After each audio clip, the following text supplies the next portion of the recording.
Estás escuchando El Poder de la Fe, Oraciones Milagrosas, en el 90.3 FM. Tu música, tu ritmo, tu destino, la frecuencia de Dios, más escuchada a nivel mundial. Tu música, tu ritmo, tu estación, El Poder de la Fe, Oraciones Milagrosas. Muy buenas. Sean todos bienvenidos a este espacio de encuentro con lo sagrado, a este rincón de paz y reflexión llamado El Poder de la Fe, Oraciones Milagrosas. Nos alegra profundamente que hoy estés aquí con nosotros, ya seas un nuevo oyente o alguien que regresa para seguir nutriendo su espíritu. Así es. En este programa vamos a abrir el corazón a temas que nos tocan a todos. La fe, la esperanza, el poder de la oración y los milagros que pueden suceder cuando confiamos en algo más grande que nosotros. Aquí encontrarás oraciones poderosas, plegarias profundas a Dios, testimonios conmovedores y reflexiones reales sobre lo que vivimos día a día. Este espacio no es solo un podcast, es una comunidad que crece con cada palabra compartida. Queremos invitarte a que te quedes con nosotros en este episodio completo, porque hoy hablaremos de cómo la fe puede transformar nuestra vida incluso en los momentos más oscuros. Vamos a escuchar relatos verdaderos, oraciones que han traído consuelo y experiencias que nos inspiran a seguir adelante. Y recuerda que puedes seguirnos también en nuestro canal de YouTube y Facebook, El Poder de la Fe, Oraciones Milagrosas, donde encontrarás los mejores podcasts del momento para conectar con tu espiritualidad en cualquier momento del día. Así que acomódate, respira profundo y permite que este momento sea solo para ti. Porque cuando conectamos con lo divino, la vida empieza a transformarse desde el interior.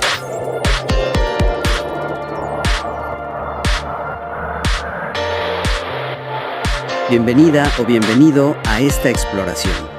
Hoy nos metemos con una pregunta teológica que, la verdad, genera bastante inquietud, según vemos en las fuentes.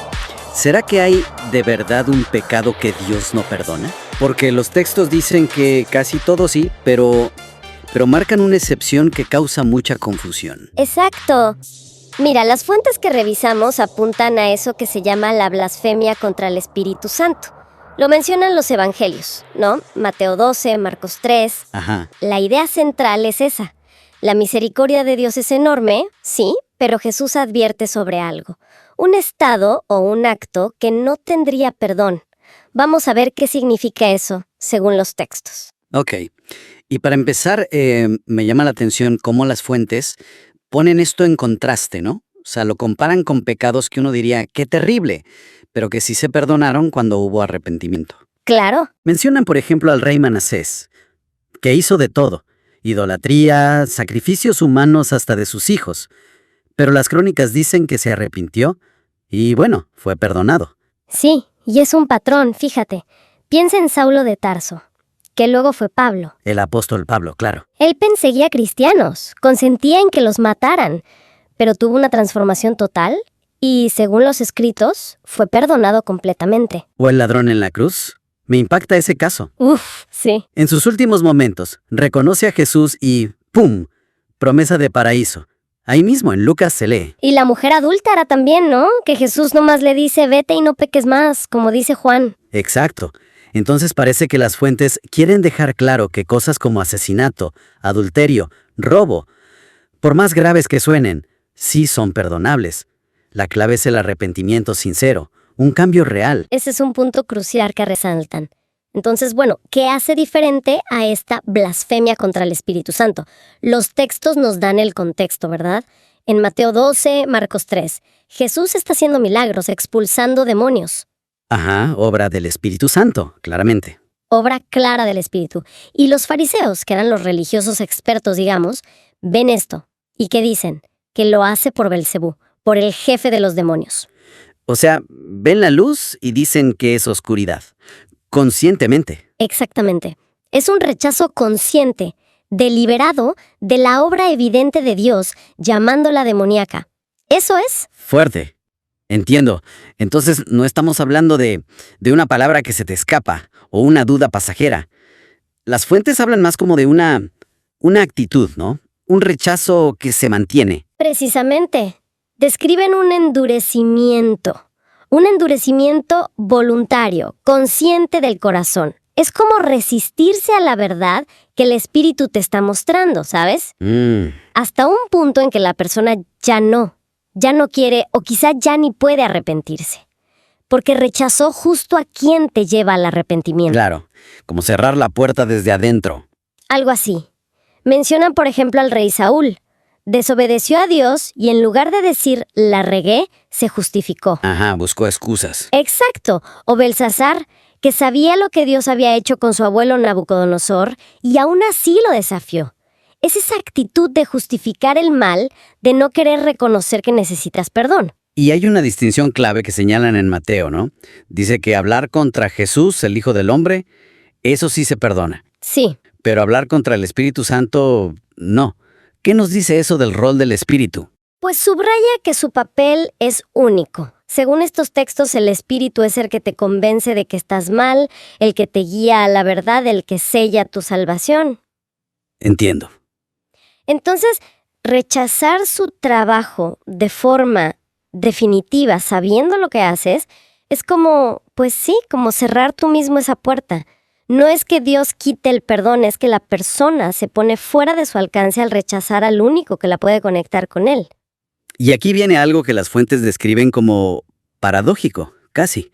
Dicen que si alguien está angustiado o preocupado, «Ay, ¿habré cometido ese pecado?», esa misma preocupación es señal de que no lo ha hecho. Exacto, es una buena señal, digamos. Porque quien llega a ese punto de blasfemia final ya perdió esa sensibilidad. Ya no le importa, ya no busca el perdón. Justamente, es una rebelión final, informada, consciente, decidida. No es una caída, no es una duda, es ver la obra clara de Dios, entenderla como tal y aún así deliberadamente decir, esto es del diablo. ¡Wow! Y endurecerse tanto que ya no hay deseo ni capacidad de volverse a Dios. El perdón sigue ahí, en teoría, pero la persona ya no lo puede ni lo quiere tomar. Bien, entonces, resumiendo lo que nos dicen las fuentes. La gran mayoría de los pecados, no importa qué tan feos parezcan, tienen perdón, si hay un arrepentimiento genuino. Ajá. Pero esta blasfemia contra el Espíritu Santo es otra cosa. Es muy específica, un rechazo final, consciente, duro, a la obra y a la convicción que da el Espíritu. Y a menudo se ve cuando alguien, sabiendo que algo es de Dios, dice que es del mal. La clave, como apuntan las fuentes, está en la disposición del corazón, ¿ves?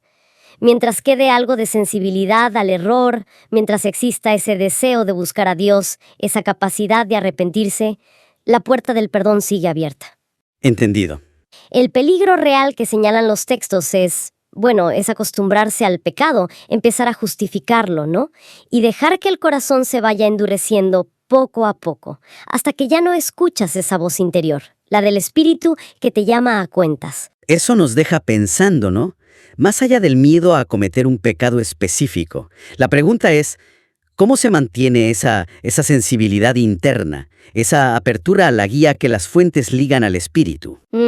¿Cómo evitamos caer en esa trampa de la autojustificación que, según esto, podría llevar a ese endurecimiento final? Es una pregunta que toca el fondo de la relación con lo divino, me parece. El poder de la fe. Oraciones milagrosas. Continuamos.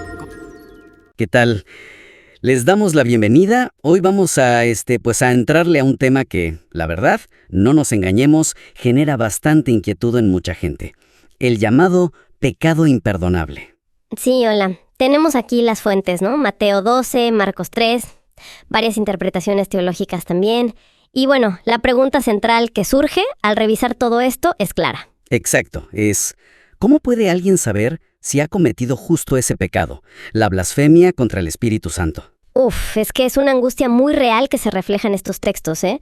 Vamos a examinar qué define ese pecado según lo que dicen los pasajes clave y, súper importante, qué señales indican que alguien no lo ha cometido. Sí, la idea es como desenredar esto un poco, ¿no? Ofrecer claridad basándonos en lo que tenemos aquí. Justo eso. Porque la preocupación es, palpable. Las fuentes hablan de personas que se sienten ya perdidas, sin remedio, con miedo de haber cruzado una línea. Claro. Y lees Mateo 12, versículos 31-32. Jesús dice que toda blasfemia se perdona. Toda. Excepto la que va contra el Espíritu Santo. Y pues claro que asusta. ¿Pero qué es eso realmente? ¿Es tener un mal pensamiento? ¿Una duda muy fuerte? Mira, aquí es clave entender el contexto, ¿verdad? Sobre todo el incidente con los fariseos que cuentan los evangelios. Casi todas las interpretaciones coinciden en algo. Ajá. No se trata nada más de, digamos, resistirse al espíritu o de tener dudas, aunque eso, ojo, sí es peligroso. La blasfemia imperdonable, como se perfila aquí, es algo muy específico. ¿Cómo qué? Es ver una obra que es claramente del Espíritu Santo, piensa en una sanación, algo así muy evidente, y de forma consciente, sabiendo lo que haces, y con malicia decir, eso lo hizo Satanás. Ah, o sea, llamar malo a lo bueno de Dios. Exactamente. Llamar profano a lo santo, pero de forma deliberada, con los ojos abiertos, ¿sabes? Y con un corazón que ya está endurecido. No es un error por ignorancia o un desliz. Entiendo. Es como un rechazo ya. Muy consciente, muy frontal, a la evidencia divina. ¿Ok? Y aquí viene algo que me pareció crucial, un punto que se repite mucho en el material que vimos. A ver. Si una persona está genuinamente preocupada, angustiada, con ese miedo de, híjole, ¿y si cometí ese pecado? Esa misma preocupación es, irónicamente, la señal más clara de que no lo ha hecho. ¿Por qué? ¿Cómo funciona eso? Sí. Es fascinante, ¿verdad? Casi contraintuitivo. Pero la lógica que presentan estos textos es esta. El simple hecho de sentir esa preocupación, esa incomodidad con el pecado, esa necesidad de estar bien con Dios, indica que el Espíritu Santo todavía está trabajando en la conciencia de esa persona. Es como si tu brújula espiritual interna siguiera funcionando. La angustia misma, esa preocupación, confirma que la conexión no está rota del todo. O sea que el espíritu todavía tiene influencia, digamos. Exacto.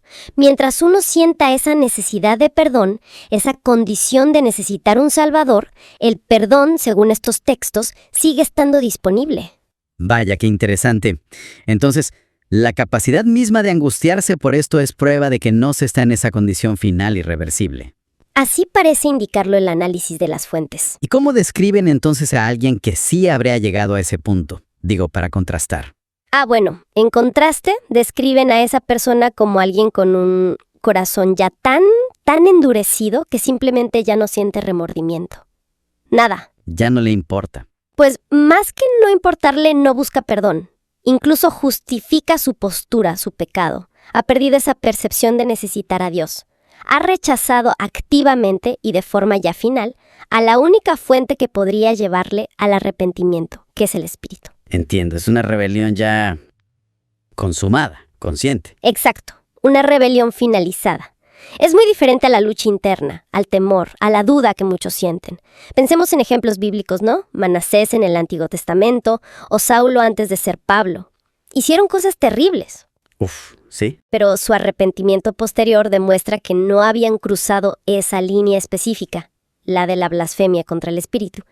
Podían volver. Queda mucho más claro así.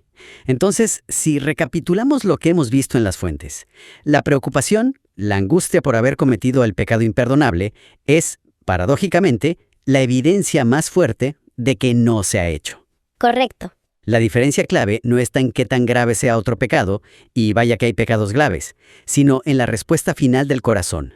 El arrepentimiento, nos dicen estos textos, mantiene la puerta abierta al perdón, que se describe como infinito. Mientras que esta blasfemia específica contra el Espíritu la cierra, pero porque la persona misma rechaza la llave, rechaza al Espíritu que es quien ofrece el arrepentimiento y el perdón. Exacto, se rechaza a la llave misma. Y esto nos deja con una reflexión final interesante, ¿no crees? Si aceptamos lo que indican estas fuentes, que la sensibilidad de la conciencia, esa incomodidad con lo malo, el deseo de buscar a Dios, son obra del Espíritu.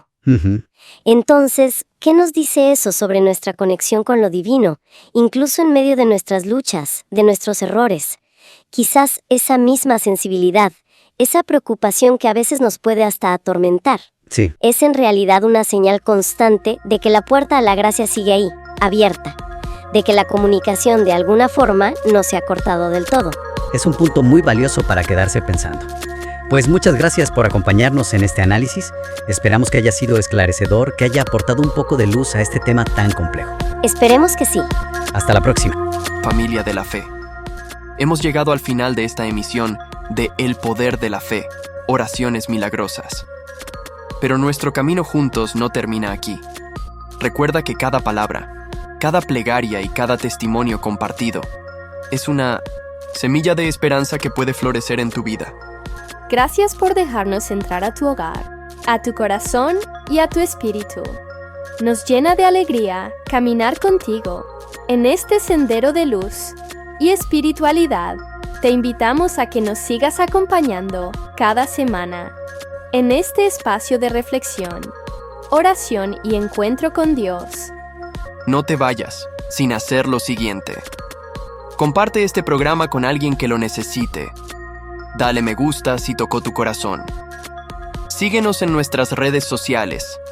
En YouTube como El Poder de la Fe, Oraciones Milagrosas y en Facebook, donde también te esperamos con más contenido que fortalece el alma, porque la fe se multiplica cuando se comparte y los milagros suceden cuando creemos con el corazón.